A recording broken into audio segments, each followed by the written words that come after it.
Hey everybody, Kyle Goth here from GoatFilmReviews.com and the Goat Film Reviews YouTube channel, and I've got my first reaction to the new film, The Exorcism, directed by Joshua John Miller and starring Russell Crowe. Now, this has gotten the word out, because it was kind of, well, not very well received, didn't perform extremely well, pulled from theaters pretty quickly. It's seen as kind of like that alternate side, I guess, to The Pope's Exorcist, which was another Russell Crowe exorcism movie from last year, but it's important to know this movie was shot 5 years ago. Pre-pandemic, and actually had to do some reshoots last year in order to get the film out, probably because of the nominal success of The Pope's Exorcist. They have another film about exorcism with Russell Crowe, try to bank off of that idea. And I will say that that's one of the reasons I was excited to see the film. My wife and I are both fans of The Pope's Exorcist. I think the movie is a lot of fun. And in fact, I've liked it more and more the more I've watched it because of how absolutely ludicrous it deals with its central plot. I think the movie is very stupid, but I kind of dig it for that reason.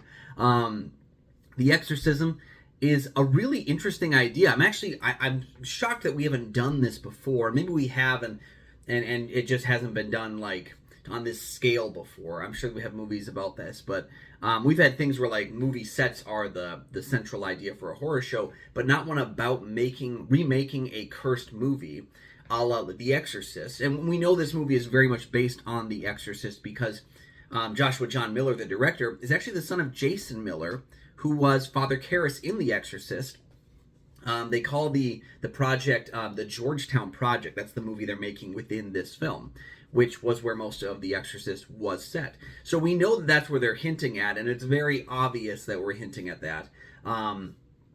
What we have, though, is we have a movie that takes that incredible idea of actually doing a horror film about the making of a horror film, where we start to blend in that metatextuality with an actor that actually was just in an exorcism movie, directed by the son of an actor from The Exorcist. Like, it's such a, like, and I know that that's unintentional, the Pope's Exorcist connection, but it's kind of crazy.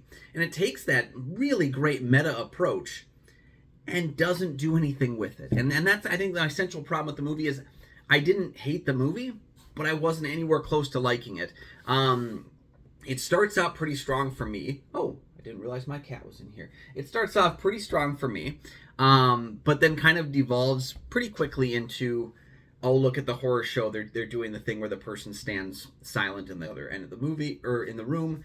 I don't think Russell Crowe's given all that much to do. It's got a nice cast to it, including Adrian Pasdar, who I haven't seen in a number of years, and David Hyde Pierce. But I think it's not that it's inherently frightening. It's that it's an interesting dramatic approach to this idea that slowly evolves into horror movie of the week, sci-fi original film. And in fact, the ending of the movie is very much, I can't believe they just jumped this kind of a shark. Like, it goes to this CG supernatural exorcism moment that actually feels like it belonged in The Pope's Exorcist. So it's a movie that for me just did not work very well. You can see that the care and the idea is there, and the attention to kind of giving this almost true life tale maybe of Joshua John Miller and kind of his relationship to his father's work. That's how I would at least assume to take it. And then just not doing anything with it. And this movie feels like maybe it had some behind-the-scenes problems that led to it not being very good, because it does feel like two movies at times. The end of the movie is very much a like Hollywood horror exorcism project. Goku, don't show them your butt. Don't show them your butt, buddy.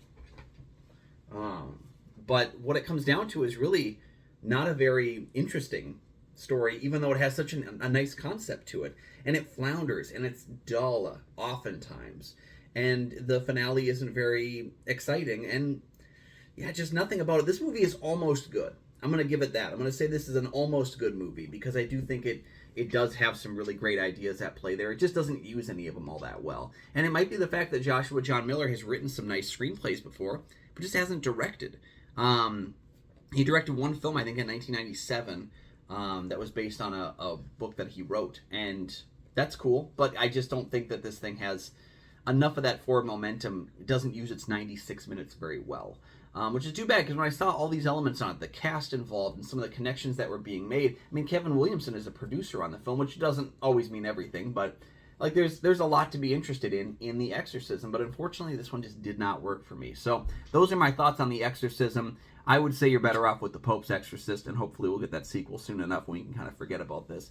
But I don't inherently think it's enough. If someone forces you to watch this movie, I don't think you're going to hate your experience. I just think it could have been so much more. So let me know your thoughts on the film down below. It's now available to rent and purchase digitally, so leave your thoughts there. While you're down there, please like and subscribe. There are 2 free things you can do that help to support the channel immensely, and you never miss new episodes of the show as they drop. You can also check out goatfilmreviews.com for my many written reviews. You can find Goat Film Reviews on Facebook. You can follow me personally at Almighty Goatman on Twitter, Instagram, Letterboxd, and Threads. And you can find my show, Kyle and Nick on Film, that I co-host with Nick Plotchuk from the St. Paul Filmcast. We have new episodes of that show every single week. There's also a link down in the description for the Minnesota Film Critics Alliance, of which I'm a member. Check out other critics' reviews of The Exorcism and other movies, as well as mine there. So go ahead and check all those links out down in the description, and we'll see you next time. Bye-bye. Bye-bye.